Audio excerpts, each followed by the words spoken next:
kittens.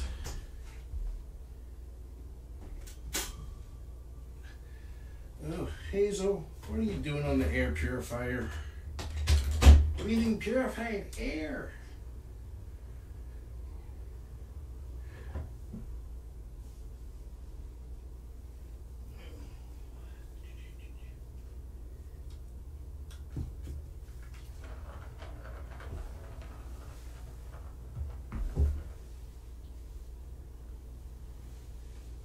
Let's see, what's the current temperature in here? 77 degrees. Nice and comfortable.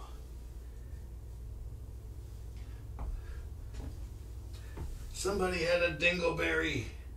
Berry.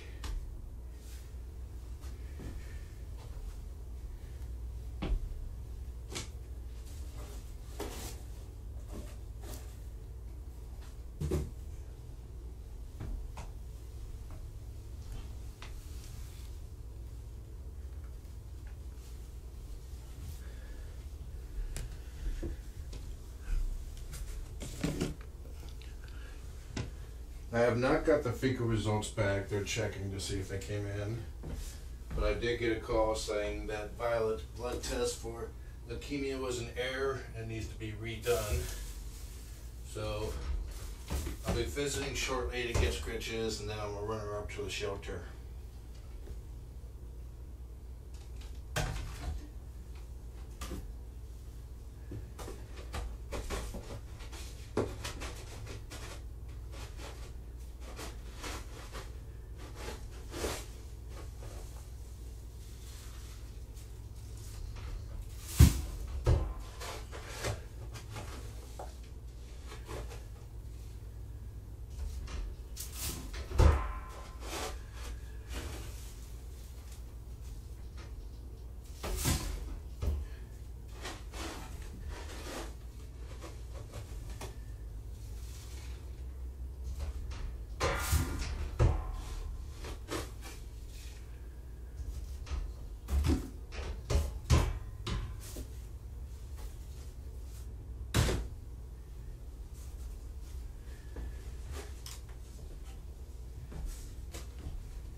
I'm going to make a little modification to these rubber mats. Other position. Hey, you're no longer Mr. Green. Hi, Nigel.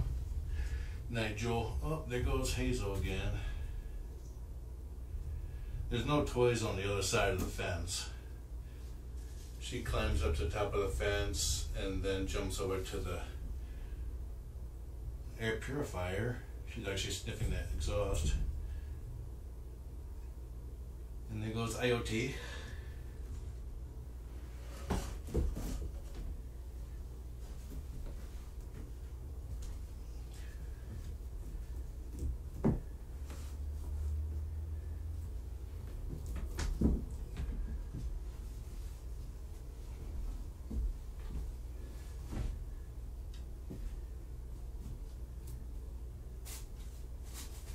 Bit of fluff. I need to pick up that plastic bag.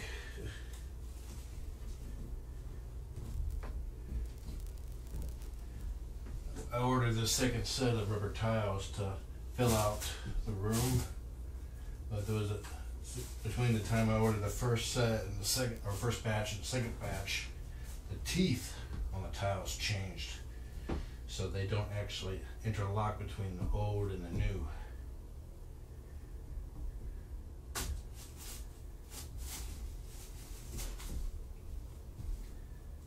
It looks, on camera, it looked like it was a huge area that was covered in tile. But it's literally, it's like 2 feet across.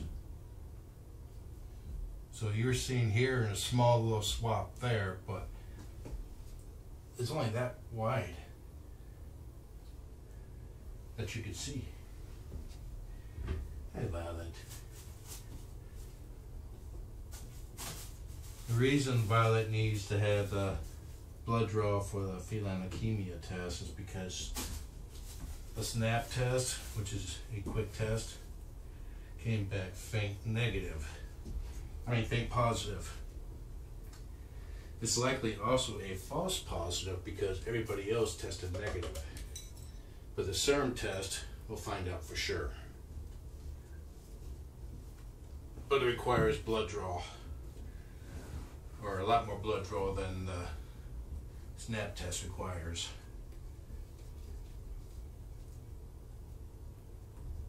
SNAP test requires like 3 drops of blood. The serum test requires 2 milliliters or 2 cc's, I believe.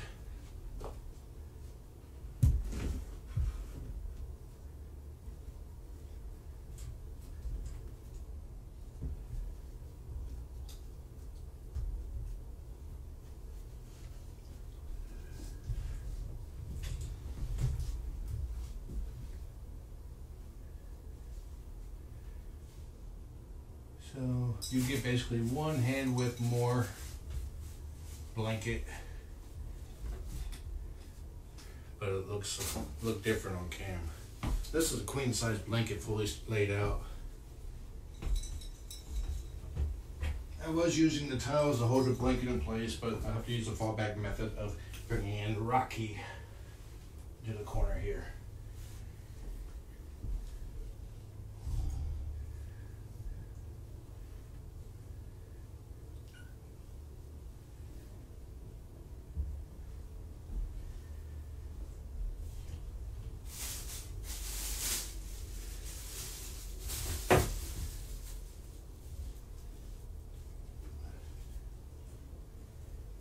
Usually when Tangi goes over, she spends like 2 minutes out there, and then she's like, okay, now how do I get back over? I said Tangi, I meant Ioke.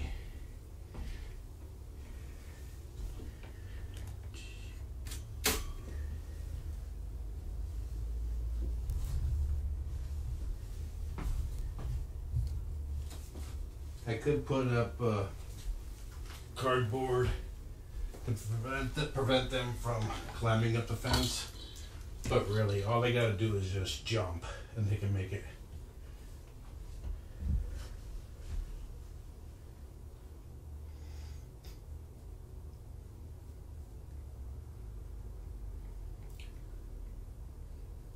And that's how they'll get back over. They just have to climb back up.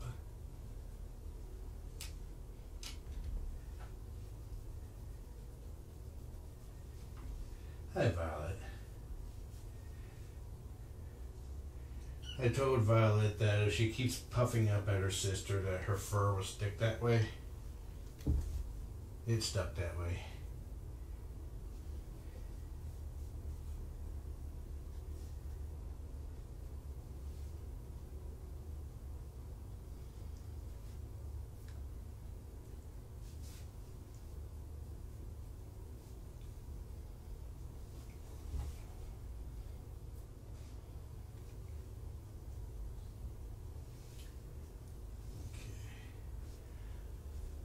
I'm going to interact with Joti and Nigel before I head out though.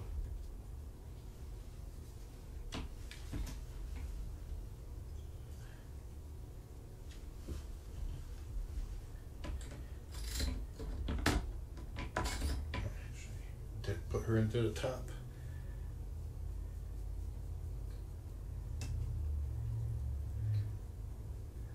These two wouldn't approach me until about 2 days ago. Now they greet me at the door and they all want pettings.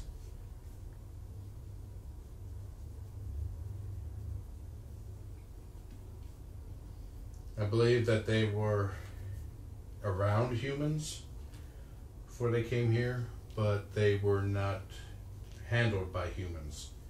So they were very hand shy. 2 of them still are.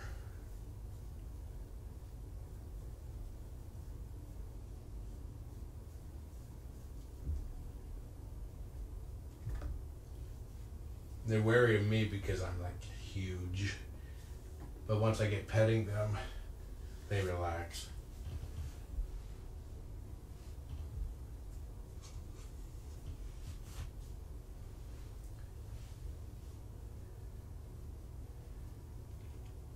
Joti's coming along pretty well.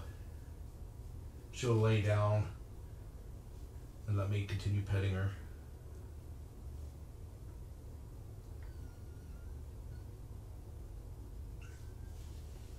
As long as I only use one hand.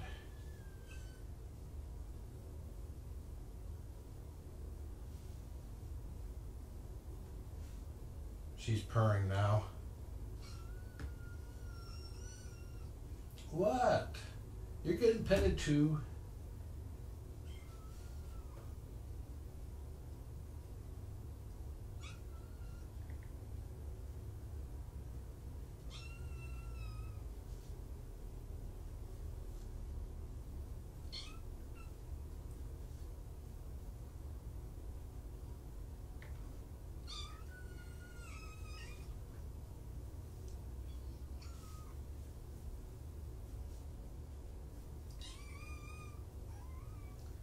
When they all get like this, I can see Nigel looking like he wants to come over, and sometimes he'll get up and move a couple steps, but then have second thoughts.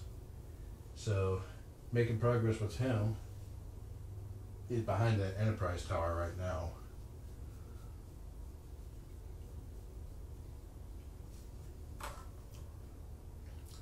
Violet has a smoke pattern to her fur, which she might be a smoke black, but she might also have a fever coat, which looks the same at this age. A fever coat just means that mama was sick while she was pregnant, and their fur comes out with extra gray fluff. Since I have no idea what she looked like when she was younger, I can't tell if she's shedding it.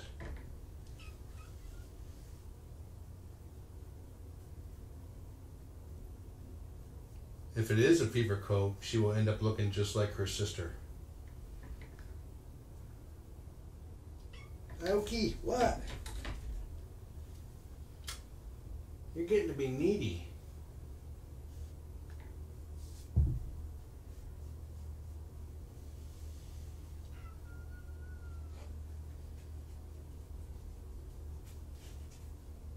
If you look at pictures of Ripley's kittens on the Critter Room in the photo album, you'll see what a fever coat looks like when they're young and as they get older. Like Parker was complete fluffy gray ball when he was about a week old, but by 8 weeks he looked like a regular tabby cat.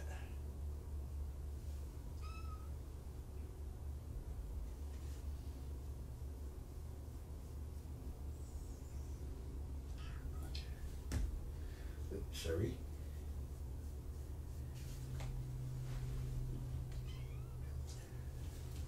When I reached for Joti in the tube here, she did not pull back from me, even though this hand was coming like this. So that's good.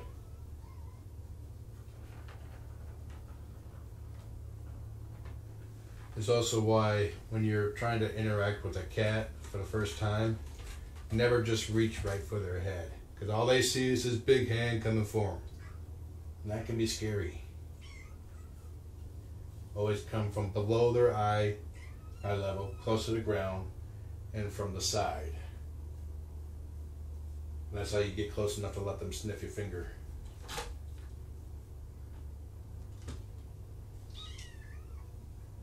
If a cat sniffs your finger and then just looks away like whatever, then it's safe to move in.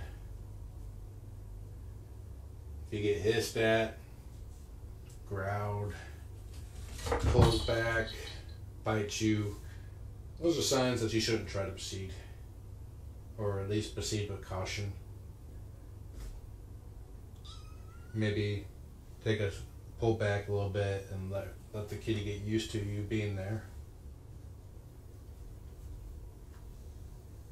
Oh, look at you, Joti, being all brave.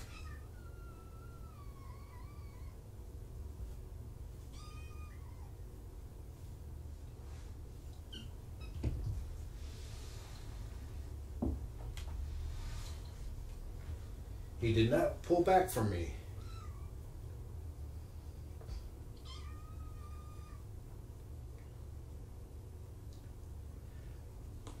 Now, it looks like he might have a little bit of smoke pattern to his fur too.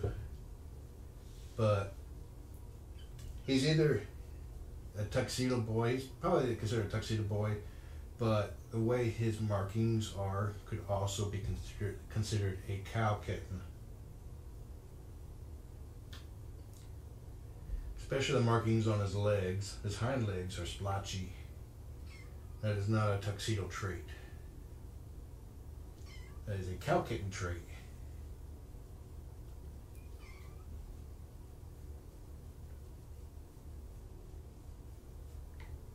And then once I stop petting him, he'll just nonchalantly walk away over to the food or water bowl. See? Tail still up.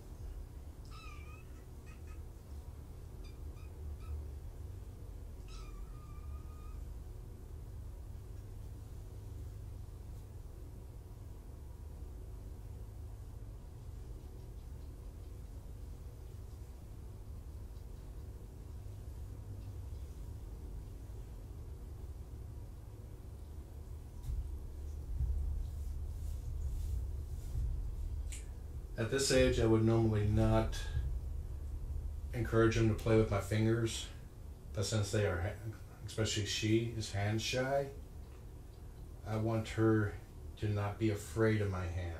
If she will play with my hand, she's not afraid of it. And then when she's no longer afraid of it, then I stop playing with her with my fingers.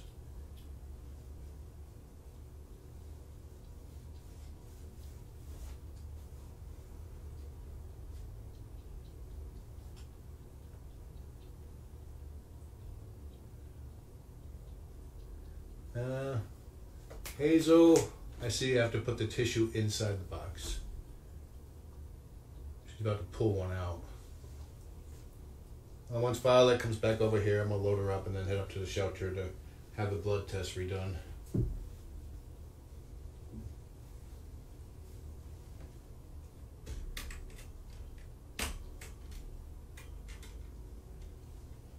She'll sing the cutest little song of her people on the way up there and probably sleep on the way back.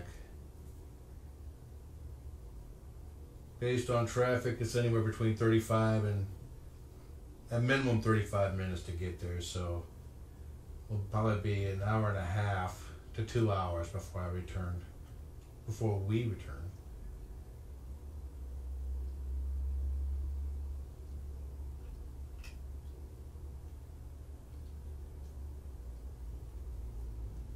Currently 38 minutes. Get directions. Traffic's starting to back up on I-5, so we're going to head out. You ready, girl? She's going to be the sweetest one.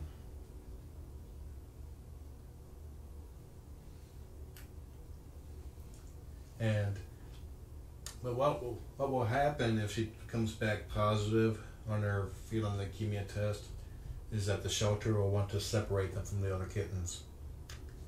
She will go to another foster parent, but that does not mean she cannot be adopted.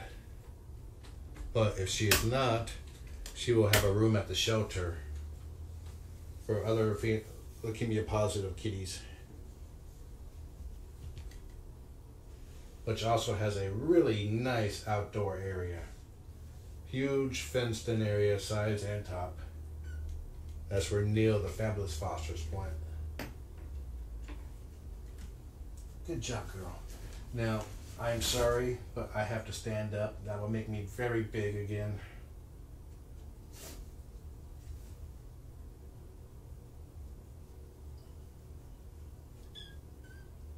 There, she's purring now. If the kittens jump over the fence, that's fine. There's nothing over there that can kill them or hurt them or anything like that. So they'll get bored because there's no toys over there, and they'll come back over.